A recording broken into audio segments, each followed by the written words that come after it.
Well, apologies for the strange camera angle, but this is what I got to work with for now.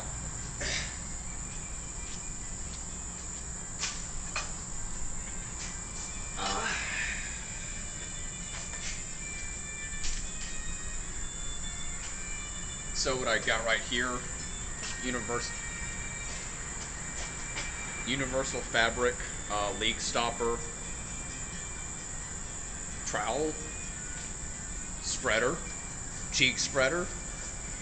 I really wouldn't like that. That would hurt. But either way, I don't know if you guys saw it. You can see, but yeah.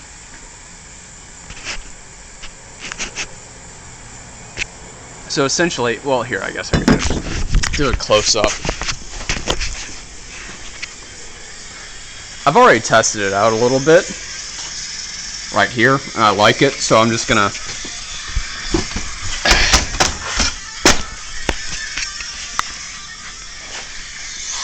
put another dab running all the way up.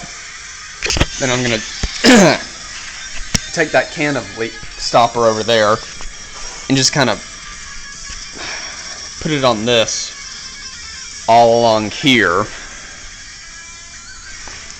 Kind of help give that fabric something to stick to.